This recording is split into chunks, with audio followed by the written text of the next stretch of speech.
ঋত্বিক দা আপনাকে নাকি তিতাসিকি নদীর নামে কখনোই আন্ডারওয়্যার পড়তে দেননি, কারণ কি?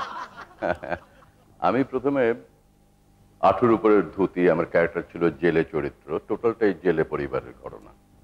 তো আমি ধুতি নিচু করে পরে আন্ডারওয়্যার পরে সবকিছু, হঠাৎ উনি দেখলেন যে কি হলো, তোর ভেতরে কি? আন্ডারওয়্যার।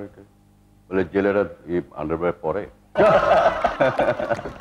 পরে আর ওটা পড়া হয়নি, ধুতি দিয়ে ওটা ম্যানেজ করা হয়েছে। নবাব সিরাজউদ্দৌলা করে আনোয়ার হোসেন অন্য একটি জায়গায় চলে গেছিলেন এবং এখনো পর্যন্ত তাকে সবাই নবাব বলেই ডাকেন। তারপরে আপনি রঙিন নবাব সিরাজউদ্দৌলা করেছিলেন, কি ধরনের সাহস পেয়েছিলেন? আমি প্রথমে করতে চাইনি, কিন্তু প্রডিউসারের চাপে আমাকে করতে হয়েছিল। বলেছিল যে আমি ছাড়া কেউ করার নেই। একটা ছবিটা রিলিজ হয়েছিল, রিলিজের আগে ছবিটা অত্যন্ত যত্ন সহকারে এবং টেকনিক্যালি খুব ভালো মুভি হয়েছিল।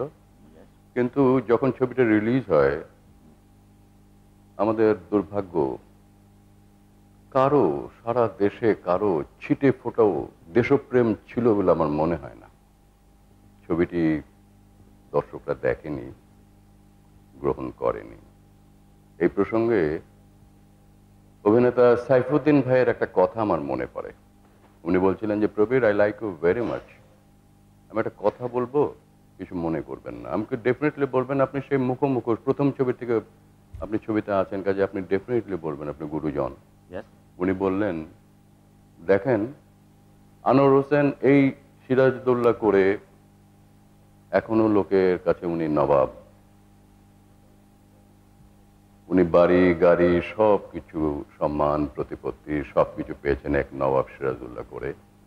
আর দেখেন আজকে আপনি সেই নবাব সিরাজউদ্দৌলা করতে গিয়ে আপনি কোথা থেকে কোথায় নেমে এসেছেন। কথাটা খুব বাস্তব, সত্যি কথা, একদম গ্রহণ করেন। তো ঠিক আছে, কিন্তু আমাদের কাছে আজকে আপনি কিন্তু আমাদের রঙিন নবাব সিরাজউদ্দৌলা, আমরা আপনাকে গ্রহণ করছি।